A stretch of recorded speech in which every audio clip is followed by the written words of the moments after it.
Did you ever just want someone to shut up? Just please shut up. I might like you if you would just shut up. I know who I want to shut up. I know exactly who I want to shut up. I'm not going to say. Are you talking to me? I'm not going to say. I hope you don't want me to shut up. I hope you're listening. Follow, subscribe, and rate on Apple Podcasts, Spotify, YouTube. We try to take it slow, but we're still losing control. And we try to make it work, but it still ends up the worst. And I'm crazy. We're trying to be your lazy. I think I'm going crazy. Girl, me and you was just fine. Maybe we can get back to some level of sanity in this country if some people would just shut up. Shut up. Today is September 25th, 2024. Welcome to the Comparison Guy podcast. I have 3 distinct TV viewing events to discuss with you this episode. Number 1, the news coverage of not 1, but 2 attempts on Donald Trump's life. Number 2, the news coverage of Kamala Harris. And number 3, the Rachel Maddow documentary From Russia with Lev. Now, first, do me a favor. Raise your hand if you think Donald Trump being shot and killed would improve the civil discourse in this country. Raise your hand if you think that. And if you have your hand up, turn off this podcast right now. You're banned. You're banned. You're banned from listening to this podcast for 1 month. And you know what? Since you can't listen to me, it's best I ban you from the internet for 1 month too. Unplug your internet. I can't let you continue to get whatever information you've been getting that's got you so messed up in the head.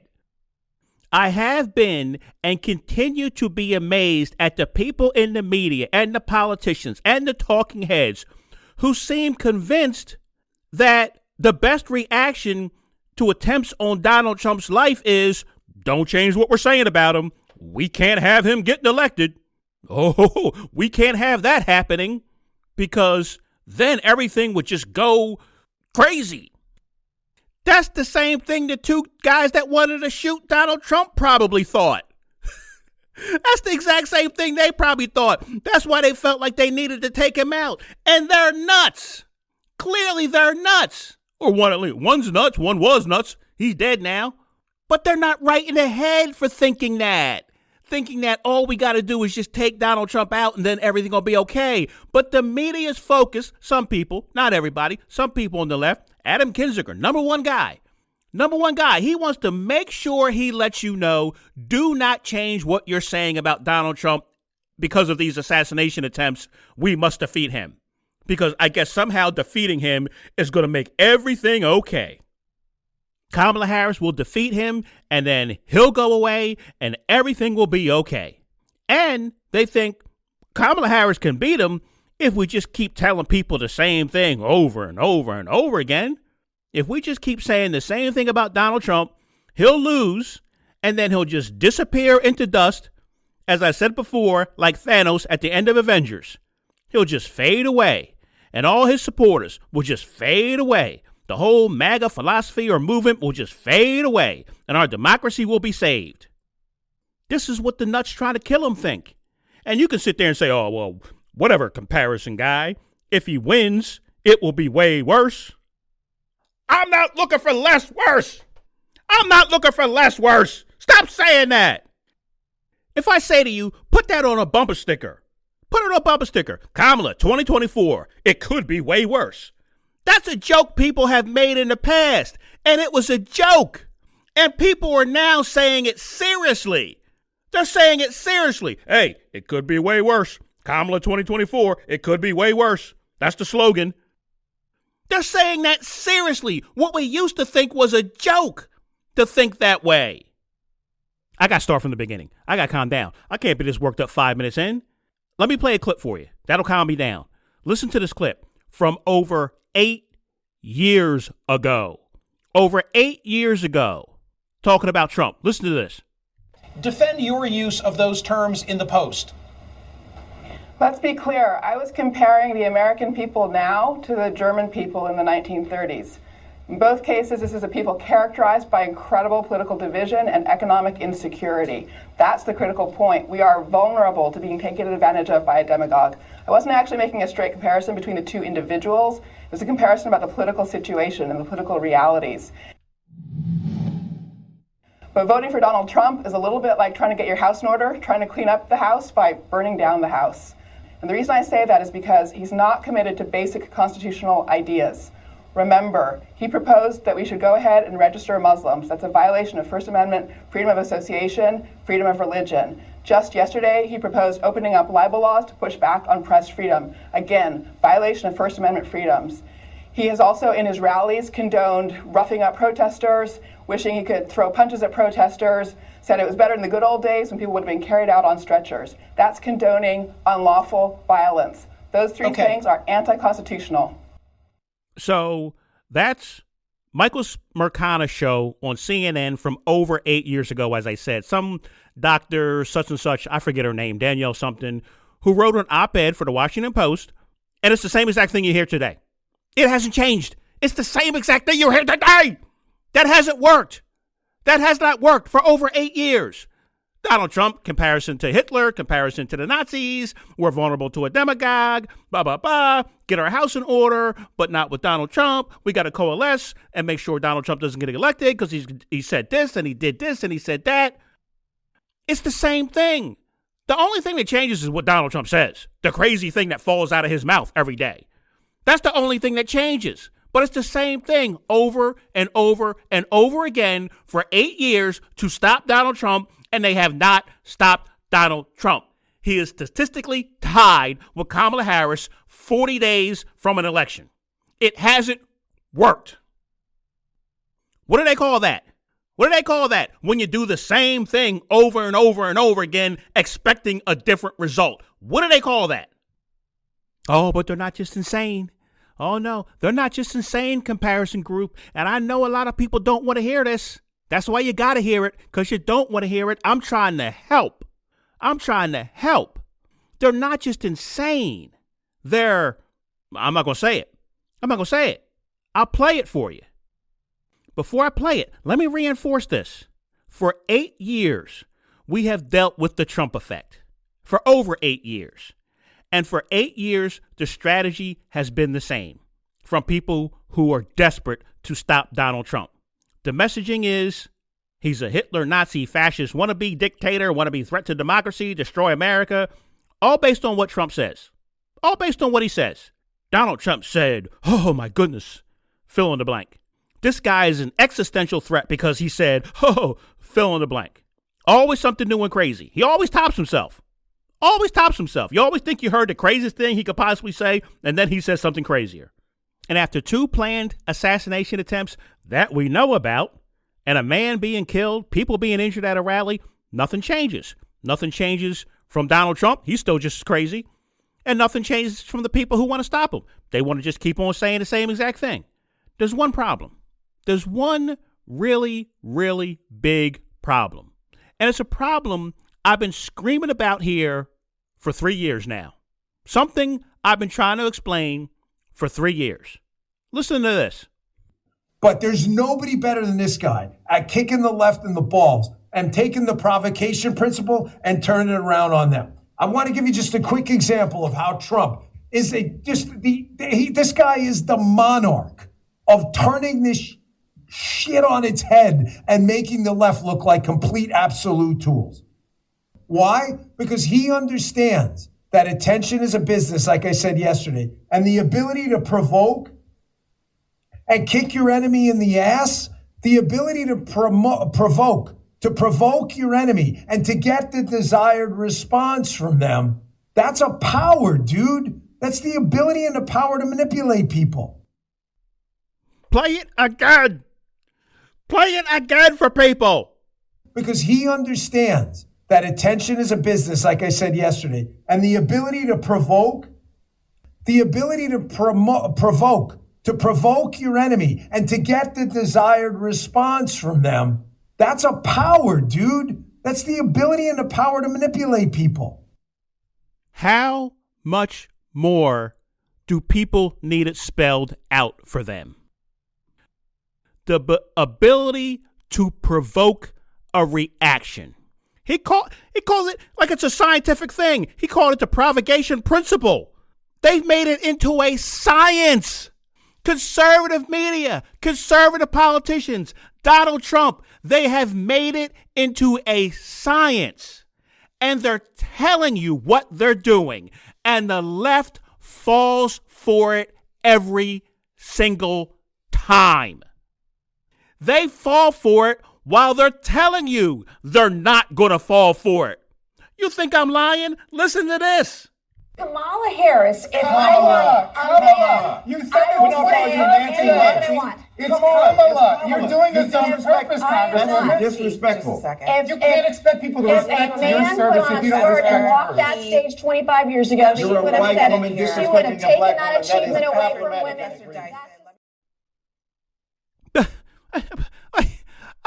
I played that for you before. They're doing exactly what they say they know that woman wants them to do.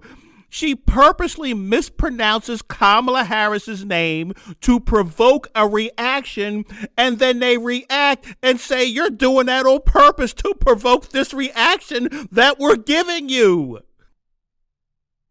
They're doing exactly what she wanted them to do as they're telling her.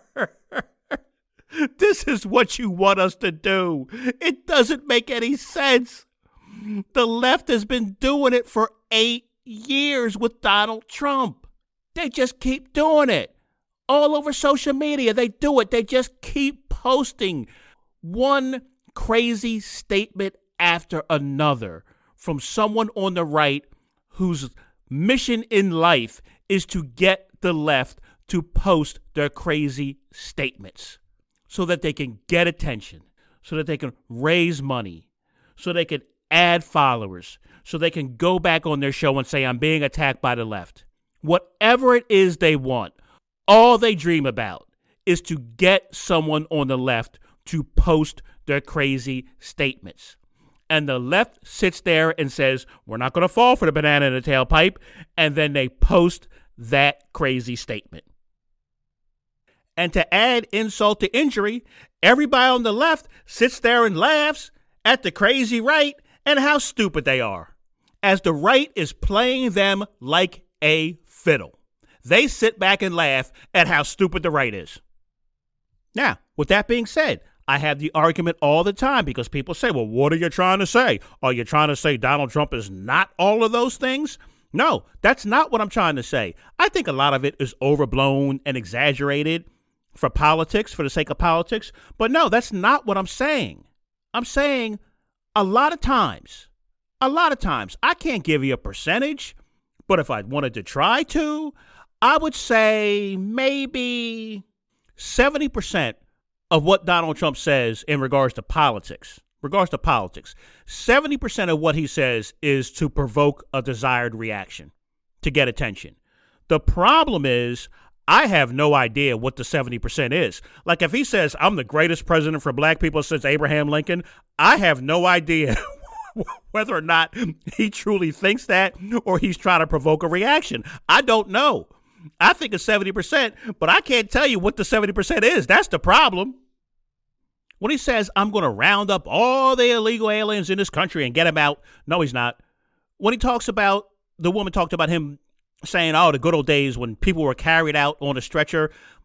That's to get people riled up. That's all that is. When he says, if you haven't paid into NATO, I would tell Putin, I would encourage him to do whatever he wants to those countries. That's to provoke a reaction. The problem is Donald Trump's crazy statements and provocations spiral into real things when he has power. That's the problem. That's what people have to explain. You can say Donald Trump made this off-the-cuff remark about being a dictator for day one. It's a silly thing. The United States of America is not going to stand for a dictator. Even the good, freedom-loving Republicans, conservatives in this country are not going to stand for that. But the problem is, for him to even have that thought in his head and not know exactly where the line is between a president and between a dictator, that should be concerning to any voter. That's the way you got to put it to people. Not people who are hard left Kamala voters, not people who are hard right Trump voters, those people who say they're still undecided, or those people who are in the middle, or those people who are upset with both choices. That's the way you got to explain it, because just trying to hammer them over the head, Trump bad, Trump bad, Trump bad. You bad if you vote for Trump. You bad if you vote for Trump. Again, it hasn't worked. Has not worked for 8 years. So why are you going to keep doing it that way? Doesn't make sense. You say, look, Donald Trump made some offhanded, off-the-cuff, we know it's politics remark about NATO and encouraging Vladimir Putin to attack, to do whatever he wants.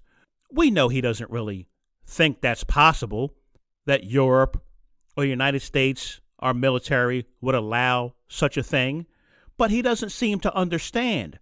Our allies must trust us. They must have faith in the United States of America. They must have faith in our alliances. He can't be loose with his language like that. And Donald Trump just simply doesn't understand that. He doesn't understand the line between being some outrageous conservative radio talk show guy and being president of the United States. He just doesn't understand the line. And that's very dangerous if he gets the power of the presidency. That's the way. Oh, now you're making sense to me. Now you're making sense to me, because I really didn't think Donald Trump was going to pull us out of NATO. I really didn't think Donald Trump was just going to let Russia do whatever they wanted. And if he tried to, I really didn't think our Department of Defense was going to allow that. So it just seems like a silly, nonsensical thing to worry about in some people's eyes. So why are you going to keep repeating over and over and over again something that to some people is just silly and nonsensical? Why? Especially when you know he says silly, nonsensical, provocative things to get a reaction. That's how he manipulates people. Your reaction is how he manipulates people. Your reaction is how he raises money. He elicits the reaction from his enemies because the reaction from his enemies strengthens the bond with his allies, with his supporters. One of the top conservative radio guys just told you. I just played it for you. He spelled it out for you. He is a heavy-duty Trump supporter. That's my man, Dan Bongino. I like listening to Dan Bongino's show. I hate saying I like listening to Dan Bongino's show. I've described it as going on YouTube and watching video after video after video of lions eat animals. I sit there and I go, I'm fascinated by this, but why am I watching it? I'm fascinated, but why am I sitting here watching this? It's so disturbing. That's what it's like to listen to some conservative talk shows. The Dan Bongino show. He's good at what he does. Ben Shapiro, he's good at what he does. Sharp as a tack. It's disturbing sometimes to listen, but I listen because I learn from what I disagree with. I don't learn by listening to only what I agree with. I learn by listening to what I disagree with. For 8 years, people on the left have not learned how to fight Donald Trump because they refuse to listen to what they disagree with. Oh, but it gets worse. It gets worse because I said they're not just insane. Some of these people, they're a little bit, I hate to use the word. I don't like using this word. It derails the conversation. They're a little stupid. I'm going to play some clips for you now from the Bill Maher show. But I should tell you before I play all these, and I might interrupt them as we're going. I don't know how this is going to play out. But this is from Bill Maher's show on HBO this past Friday. I believe it was this past Friday. And it was a discussion between Bill, Stephanie Rule, who's an MSNBC host, and a guy by the name of Bret Stephens, who is a New York Times columnist. Bret Stephens is making the case that I'm trying to make that the strategy against Donald Trump has not worked. Hasn't worked. Stephanie Rule is making the case, yeah, but the alternative. It's that, yeah, but the alternative. To everything this guy says, it's, yeah, but the alternative. Trump, he's the worst ever. Nothing matters because the alternative. Let's listen to some of the clips from Bill Maher. Of course, he's absolutely right that we probably should tone it down when we're calling our opponents the end of democracy, the end of Western civilization. We're not helping our arguments. I disagree. That's a dumb argument, I think, because that's their argument, which is that you guys are saying Trump is a threat to democracy. But he is a threat to democracy. The answer can't be that we can't say what's true. I want to say what's true. And the left has to do that, too.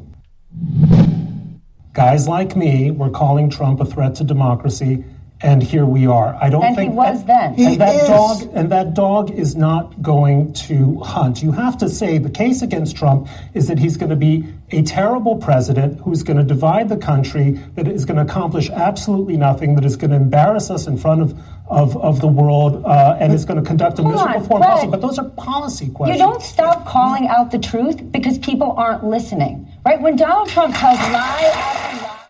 I got to stop this here. I got to stop it here for a minute. And I was going to play you a clip from one of my episodes I did back in February entitled Strongly Agree or Strongly Disagree. I said word for word what that New York Times columnist just said. So I ain't going to play it. But back in February, literally word for word, I said what he just said in terms of the dog ain't hunting on the whole. He's going to destroy democracy. You got to make the case, a stronger case, that he would make a bad president. But in any case, let's stick to what Stephanie Ruhle just said. You don't stop telling the truth because people aren't listening. I'm going to do my best to stay concise on this and explain this as concisely as I can. You're not selling the truth. You're selling Kamala Harris. You're not selling the truth. You're selling Kamala Harris. You're trying to get Kamala Harris elected. It is not your job to convince me that Donald Trump is going to destroy democracy. That is not your job, Stephanie Ruhle. That is not your job, media. That is not your job, people on Twitter. And it is not your job to convince me that Kamala Harris will make a better president than Donald Trump. Whose job is that? That's Kamala Harris's job. That's her campaign's job, to make the case she would be a better president. So you absolutely do stop telling people the quote-unquote truth if they're not listening. If the left, if the Democrats, if progressive would ever get some more business-minded people, get some clever people instead of so many just smart people, if they get some people who understood human nature, salespeople in their ranks, they would be way better off, as I have said 1,000,000 times on this podcast. Way better off. Let's do it really, really, really quickly for Stephanie Ruhle and anybody else who hasn't heard me do this before. Because so many people I know have, I'm not going to bore them with it all over again. You know the analogy. Selling a car. How many times have I done this? How many times have I tried to explain this? I'll keep doing it because I think it's important. We get all these activists, we get all these political journalists, these lawyers in our politics, and they don't understand human connections. You're going to keep telling me over and over again what I don't want to hear and expect me to keep listening if you just keep on telling me. I walk in to buy a car. I'll buy a truck. I'm going to buy a pickup truck. You're selling Ford pickup trucks. I tell you, I'm looking to buy either a Ford pickup truck or I want to buy a Hoopty SUV. I don't want to use a real brand. I want to buy a Hoopty SUV because I read on the internet that they're fantastic vehicles. So first thing, what do? Establish commonality, right? You got to like me if you're going to buy from me. Something the left cares nothing about. Nothing about establishing commonality with people out there who disagree with them. So they lose it right there. They have no connection.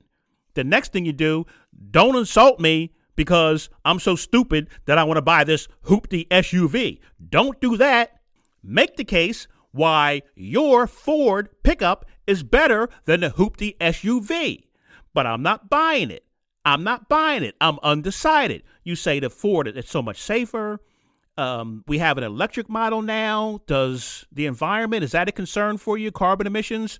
Yeah, that's a concern. Well, I looked up the Hoopty SUV. It puts out the equivalent of 5 tractor trailers every time you start it in terms of pollution. Okay. I'm still undecided. Is safety a concern? Yeah, safety is a concern. 9 out of 10 Hoopty SUVs blow up after 6 months. I'm still undecided. Okay. Is resale value a big thing for you? Yes. Well, the Ford F-150, it holds its value 20 times better than the Hoopty SUV. Would that make a difference? Nah, I'm still undecided. Did I tell you they blow up after 6 months? Yeah, you told me that.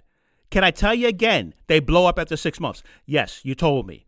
Can I tell you this Hoopty SUV is going to destroy democracy 50,000 times? Yeah, you told me. I'm still not buying it. At what point do you look at the customer and say, what do I got to do to put you in this Ford F-150 today? Why don't you tell me why you are considering the Hoopty SUV over my Ford F-150? At what point do Democrats do that? At what point? How many times have I said it? Instead of asking the question, why the heck do you want to buy that piece of junk? Ask them, what's wrong with my F-150? Tell me. What's the problem? Why don't you tell me? What is your objection? Why are you still undecided? Well, I don't like the F-150's position on abortion.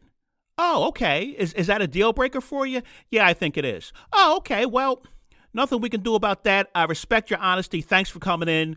Hopefully, we can have a meeting of the mind somewhere down the road. Thanks. Maybe they say, look, I just don't know enough about the Ford F-150. It hasn't done enough interviews. Oh, okay. Listen, I could explain the F-150 to you from nut to bolt, but is there anything specifically that you don't know that is a concern of yours? Why don't you tell me? Yeah, I'm not clear what the F-150's position will be on foreign policy in regards to Iran or China. That's fair. Okay, let's discuss that. Maybe they tell you, look, I don't like the color of the F-150. I'm not a big fan of black. Hey, listen, the F-150 is black, but it can act white if you like. Okay, sold. You gotta ask the people. You have to ask them. You gotta stop telling them. You gotta stop beating them over the head and trying to tell them that they're wrong. They're wrong. They're wrong in their way of thinking. And you have to ask them, what could we do to convince you? What is your objection? What is your objection to Kamala Harris? What is your objection to the Democratic Party? What's concerning you? Can these concerns be alleviated, or are they a red line that you're not going to cross, that it's a deal breaker? If so, okay, that's fine too. We respect that. Everybody is entitled to their own opinions on things, but to just keep beating people over, what's the use? Let me move on. Trump has done nothing but benefit from a campaign that seeks to treat him as outside the borders of political respectability. So if you want to help... He is. But what you have been doing... You said he's going to be a bad president. He's a bad president because he doesn't concede elections, not the policy shit. That comes and goes. Look, the point is here, if we are asking ourselves how we want to best make the case against Donald Trump, constantly pressing the button that he is an existential threat to our democracy when we are here in 2024 having an election is not going to work. Make the case that he was and would be a terrible president, and that's an effective case. Here's where I take Brett's point, that we really all could bring down the rhetoric. But what he did, he saw vulnerabilities and sensitivities that the American people had, and he saw that they were scared, and he told them lies, and he freaked them out, and he made them panicked.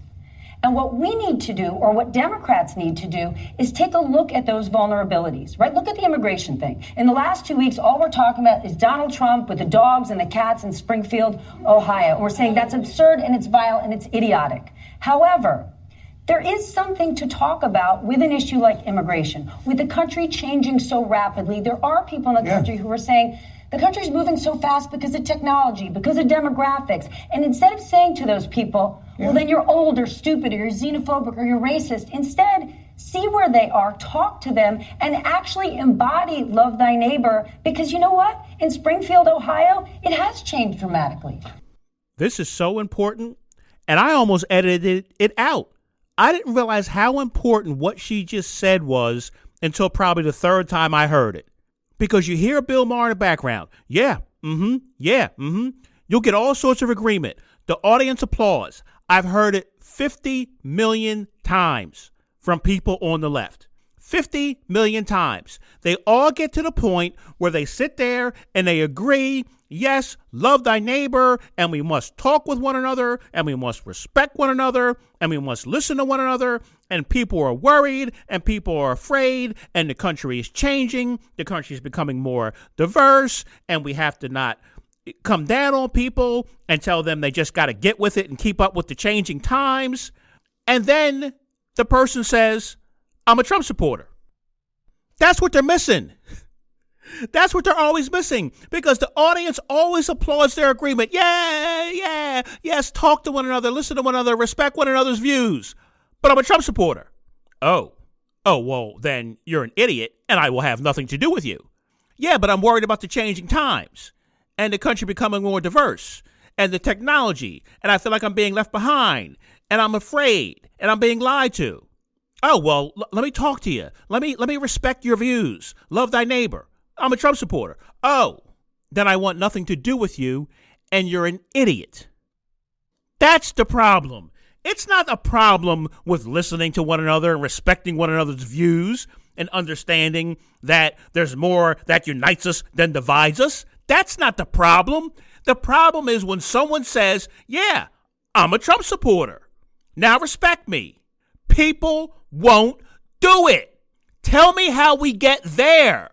Tell me how we get there and you can make a difference. But until you can get there, then all you're doing is talking. That's all you're doing is talking. And the audience, all they're doing is applauding and then walking out of that studio and getting on social media and doing hashtag MAGA morons. That's all they're doing. You can't preach we have to love one another and respect one another and listen to one another and talk to one another right up to the point where someone says, I'm a Trump supporter, and then throw all that out the window. That's not how this is going to work.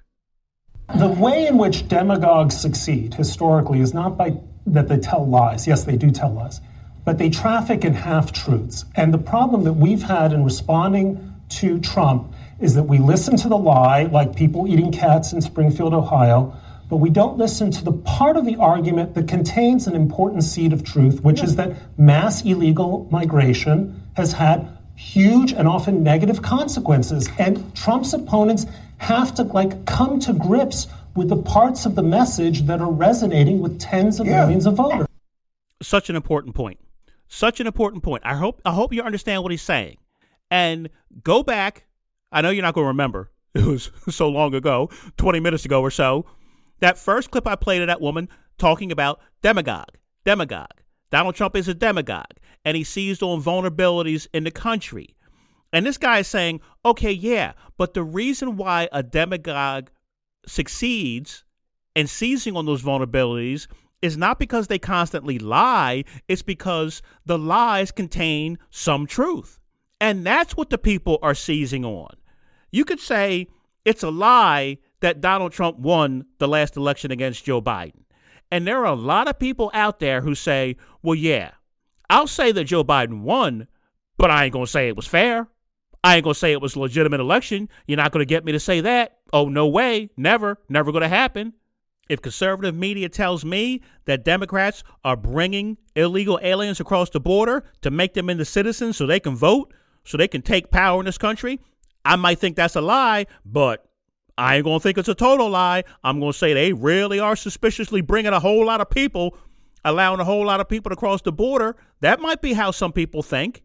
That caused them to support Donald Trump, not because of the lie, but because of the half-truth. If you tell me there's a deep state operating within our government, within this country, to consolidate power, for their own liberal socialist views, I might say, well, that might be a lie. I don't believe it. But I certainly do believe there's a swamp. I do believe that. I believe there's a swamp to drain. And so that's how Donald Trump and people like Donald Trump gain the power and hold on to the power and hold on to the support. Not by the lies that you're focusing on, the half-truths that you're not focusing on. Such an important point. But my question to you, it's an honest question. Is she just being vague because the political equities are such that it doesn't pay to be specific? Or does she simply have no idea? And, I am an undecided... Okay, then that's not an honest question to me, because there's no way you think I'm going to turn and say, you know what, Brett, you're right. She has no idea. No, it's... the question that Americans have, the question, look, I'm an undecided voter. I'm never going to vote for Trump, but I'm not sure I want to vote for Kamala. And my fear is that she doesn't really have a very good command of what she wants to do as president. It would be great for her to sit down with you or George Stephanopoulos or you, Stephanie, and get a succession As of... if she'd sit down with me. Why not? It's not too much to ask Kamala, say, are you for a Palestinian state if Hamas is going to run that state? Okay. Yes or no? And let's say you don't like her answer. Are you going to vote for Donald Trump? No, I'm not. I just said I'm not going to vote for her. Kamala Harris is not running for perfect. She's running against Trump. We have two choices. And so there are some things you might not know her answer to. And in 2024, unlike 2016 for a lot of the American people, we know exactly what Trump will do, who he is, and the kind of threat he is to democracy. I don't know. So it's unclear to me how there could be the problem that a lot of people have with Kamala is we don't know her answer to anything, okay? But you know his answer to everything. And that's why I would never vote for him, and people should vote for him. But people also are expected to have some idea of what the program is of the person you're supposed to vote for. You're just not supposed to say, well, you have to vote for Y because X is this, that, and the other. Let's find out a little bit more. And I don't think it's a lot to ask her to sit down for a real interview as opposed to a puff piece in which she describes like her feelings of growing up in Oakland with nice lawns. Then I would just say to that, when you move to Nirvana, give me your real estate broker's number and I'll be your next door neighbor. We don't live there. I mean, I feel like you're the dog we're trying to get in the car to go to the bed. It's a fascinating conversation. Fascinating. And I think it's a conversation a lot of people are having. And I'm not upset with any of them for their points of view. I think they all make a strong case with their points of view. I just think it's a little shocking, once again, what's become of people who are supposed to be media, journalist people.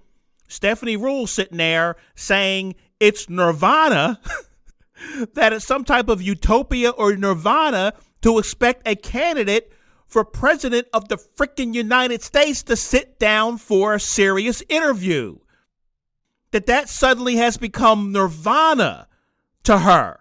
I think that's a little shocking, but okay. And I just hope that whichever side ends up being wrong on this in 5 years isn't looking back going, I cannot believe I thought that way. I cannot believe I thought that. I hope in 5 years, Stephanie Rule, who was in the media, who earlier said something about it's our responsibility when she was talking about fact-checking Donald Trump. It's our responsibility in the media. Is now, 6 minutes after she said that, making the argument you don't need to know Kamala Harris's answer on those questions because of the alternative. Because of the alternative. That's the argument that people are making, including people in the media. It's so interesting, Bill Maher's choice of words there. You're like a dog we're trying to get in the car to go to the vet. Just shut up and get in the car, bad dog, because you're a bad dog, and I guess I'm a bad dog because I don't want to lower the standard for the commander of chief of this country. I don't want to lower the standard for the most powerful person in the world. I expect the person who wants to be the most powerful person in the world to be able to answer basic questions. to be able to go out and make a speech on their foreign policy, to be able to go out and make a speech on their domestic policy, to be able to go out and make a speech on their economic policy, to give me some ideas, suggestions of who they might name Secretary of State, to give me some ideas and suggestions who they might name as Secretary of Defense, to give me some ideas and suggestions of who they might name as Secretary of Treasury. All the things that Barack Obama did. All of those things. Went out and gave the speeches on all of those things. Went everywhere. Did interviews with everyone, including Bill O'Reilly. That's what I expect. And I'm a bad dog that's got to be forced into the car because of that? That's where we've come to in this country because of Donald Trump? We've allowed Donald Trump to lower our bar of expectation to that? Bill Maher sits on his show and constantly talks about how condescending and arrogant the left has become as he looks a guy dead in the eye and says, you're like a dog we're trying to get in the car to go to the vet because you won't come along. You won't come along with this notion that Kamala Harris doesn't need to do interviews and doesn't need to answer questions because the alternative is so bad. We got to lower the bar for her down to the crust of the earth because the alternative is so bad. You heard the question. You heard the question that they don't think Kamala should have to answer. Kamala, would you be in favor of a two-state solution in Gaza if Hamas is in control? Oh, she might say, no, of course not. Hamas cannot be in control. Hamas must be destroyed. Oh, okay. Well, you have said you're not in favor of any Israeli occupation of Gaza, so who would be in control after the war? The Palestinians? The Palestinians are the one who elected Hamas in the first place. And I don't think the Palestinians are going to be too thrilled with Israel at the end of this war. So how do you see that playing out? I'm a bad dog for wanting to know her answer to that question. Anyone who wants to know the answer to that question is a bad dog who won't get in the car. Let me just recap this. Let me just recap what I think the philosophy is on Donald Trump. We should all agree he's an immature, petulant, narcissistic, spoiled, whiny, ethically empty, wannabe strong man. But he's also a man who successfully managed to divide this country, unlike since the Civil War, because he wants to be a Nazi dictator. He's managed to do it in a way we all knew he was doing it, as he was doing it, because we all said, we know he's just saying this to provoke us. He's managed to convince smart people he's so bad, you don't need to know where the next president of the United States stands on immigration, foreign policy, the First Amendment, because she's talked about censoring or going after her social media companies for misinformation. I don't know who decides what's misinformation or what constitutes misinformation. As I said, sometimes misinformation is not about what you say, it's about what you leave out. We're not sure exactly where she stands on taxes. She wants to increase taxes. We don't know to what. She wants to lower taxes. We don't know to what. We don't know if she's going to extend the Trump tax cuts for the middle class that's set to expire in 2025. On spending, she hasn't presented a single idea on how she's going to lower the deficit that we all know and we are being warned is completely out of control. Looking at spending another $9 trillion this fiscal year. We have no idea what her position will be on China, North Korea, or Iran. We don't know any thoughts on potential cabinet picks. We don't know who she would hope would stay in the cabinet. We don't know where she stands on the Supreme Court, if she would be in favor of term limits, which is being talked about. Should we add seats to the Supreme Court, which is being talked about? We don't know. We don't know if she would get rid of the filibuster. Would she sign that bill? Because Chuck Schumer, when asked by a reporter what one of his priorities would be, he said getting rid of the filibuster. Just a matter of for everything or just certain things. And last but not least, Madam Vice President, why do you think people are trying to kill Donald Trump? If it's not the rhetoric, why do you think it is? I would take a good answer to any one of those questions, as I think we all would at this time in the country. I think we all would. We all would expect that. We have past candidates. Past candidates were grilled on issues just like that, and we expected no less from the media to do it. Now, all of a sudden, I'm supposed to just shut up and get in the car.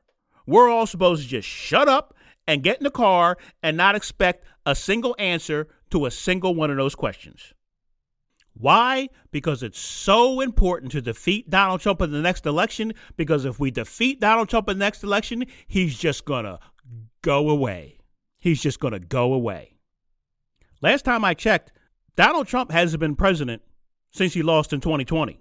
And yet the Democrats keep reminding me that he killed a border control bill.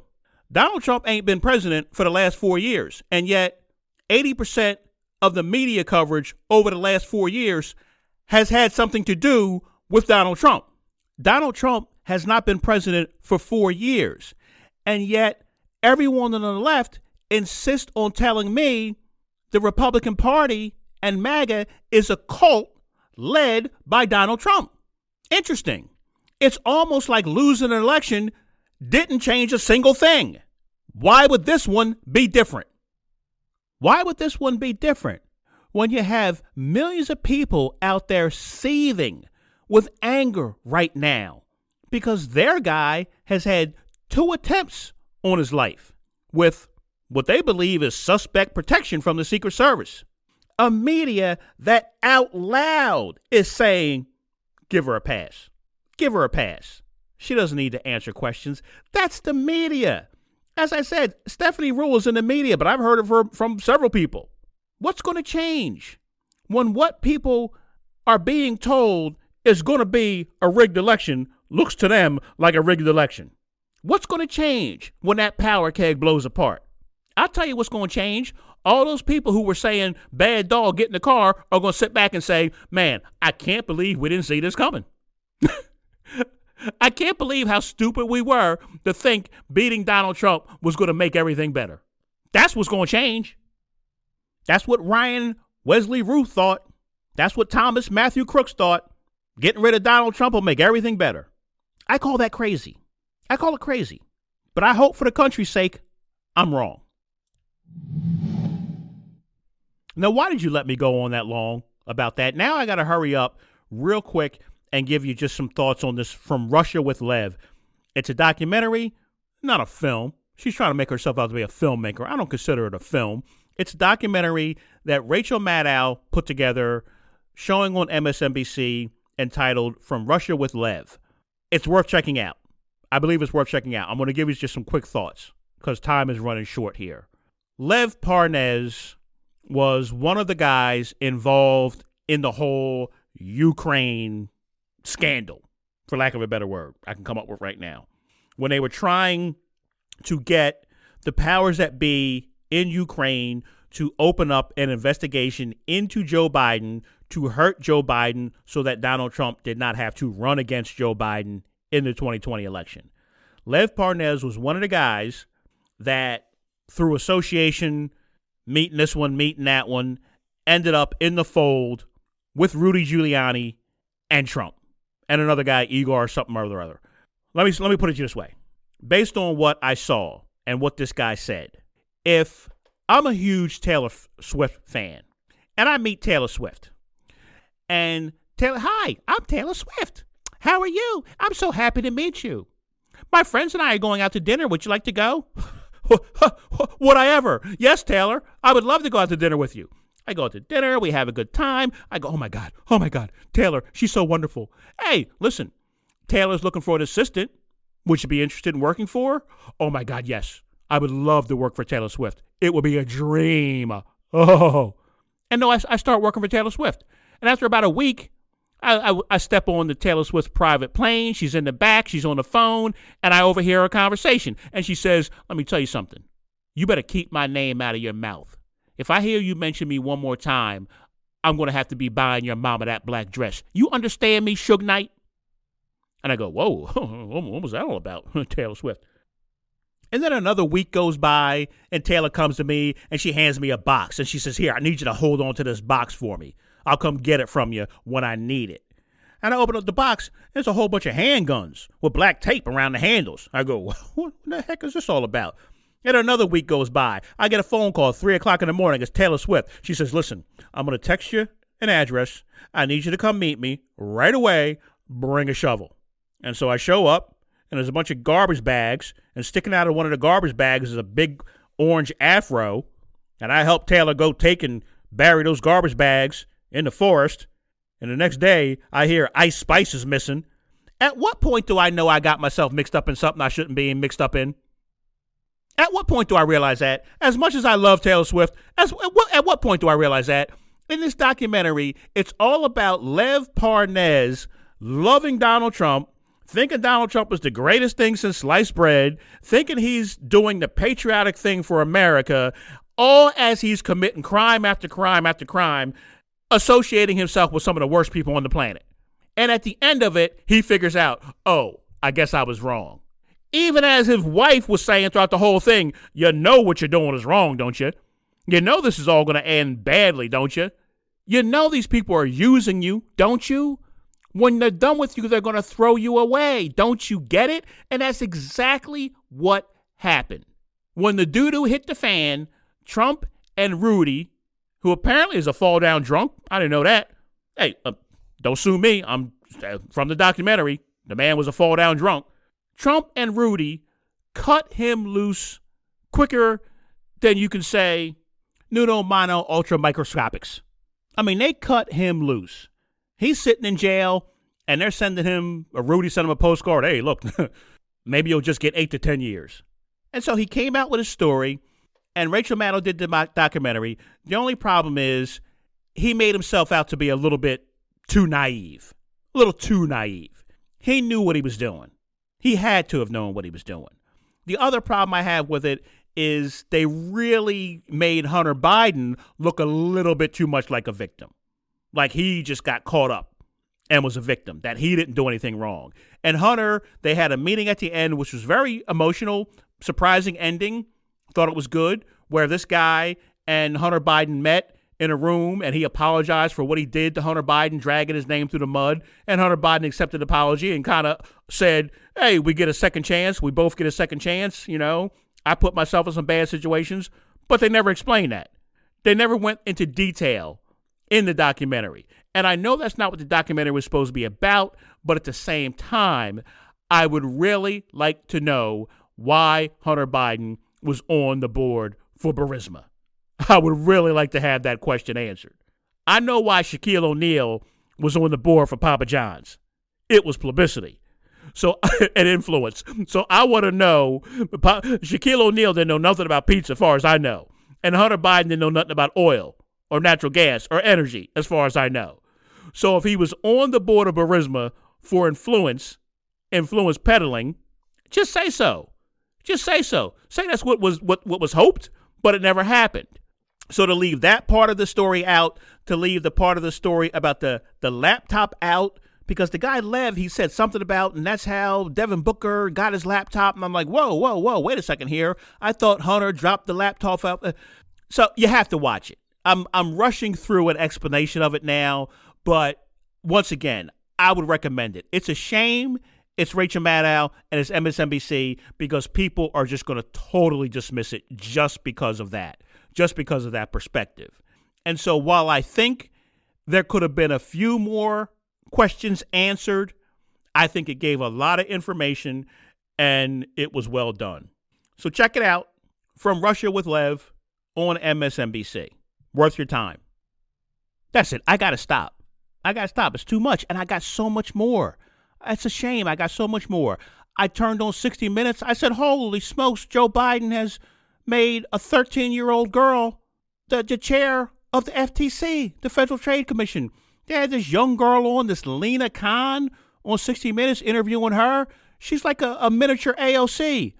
She's a miniature Alexandria. I want to keep pennies and phase out $100 bills, Ocasio-Cortez. She's a mini AOC. I couldn't believe it. I didn't know she was the chair. I thought they were interviewing some young college student. Turned out this woman's the chair of the FTC. It was crazy. I would like to talk about that, but I can't. Maybe in the future. What's going on in Israel with Hezbollah, Hamas? I'd like to talk about it, but I'd like to be more informed before I talk about it. That's the main reason I'm not talking about that. It's not so much time. I got to be informed before I talk about stuff like that. P. Puddle, P. Pissy, P. Diddy in prison. Maybe I talk about that a little bit, only to make fun of him. That's all. Woman beater. It's just amazing to me how people clam up, boy. People clam up real quick, don't they? They were giving this guy BET Icon Awards. Now you can't get them to mention his name over there on BET. Very, very interesting how nobody knows nothing when something like that goes down. That's it. You know, there was a question I had for you. Is there anyone you think Kamala Harris will not take an endorsement from or brag about getting an endorsement from? I mean, Dick Cheney. Okay. All right. Dick Cheney has said some relatively normal things in the past, and he did not ever seem to be that big a fan of Donald Trump. He never really came out big for Donald Trump. So, okay, Dick Cheney, as much as they called him Satan in the past, I mean, literally, Satan, they called him Satan. As much as the left hated Dick Cheney, okay, she takes the endorsement from Dick Cheney. Fine. Do you think she should? I should have music for this. Hang on. Kamala Harris, would she accept the endorsement game? Here we go. Would Kamala Harris accept an endorsement from Sexual Chocolate Clarence Thomas? Would she accept an endorsement from Clarence Thomas? Would Kamala Harris accept an endorsement from Chris Christie? I don't think he's endorsed anybody. How about Chris Christie? Belle Biv DeVoe warned you not to trust a big butt and a smile. Would Kamala Harris accept an endorsement from Sarah Palin? From Sarah Palin.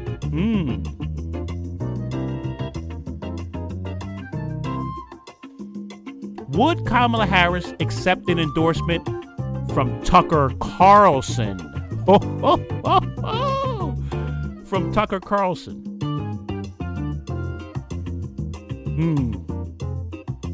Last one. Would Kamala Harris accept an endorsement from Jared Kushner? Jared Kushner? You know, I haven't seen Jared or Ivanka's breast out there on the campaign trail for Donald. It's possible. It's possible they could come out and say, you know, listen, after much consideration, we've decided to endorse Kamala Harris. Would she accept an endorsement from any of those people? The answer is, yup, she don't care. All of them. She'd take them. She'd take those endorsements. She'd act like she wasn't, but she'd take them. She'd go, oh, you know, I don't want to say, but, you know, even Tucker Carlson has endorsed me. You know, I don't agree with him, but even Jared Kushner has endorsed me, you know. You know. Oh, she'd take them. Thanks for listening. That's the show. Don't forget to follow. Don't forget to share. Don't forget to rate.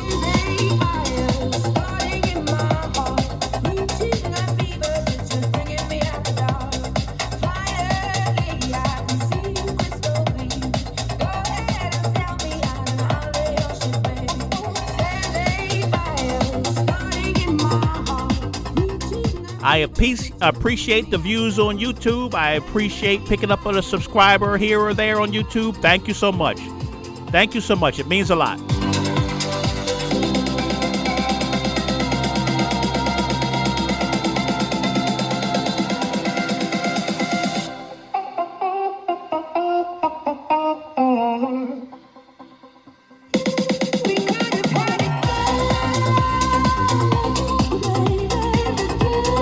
Don't underestimate things like that. If you know some small-time independent podcaster out there, it means a lot to get feedback. Thank you.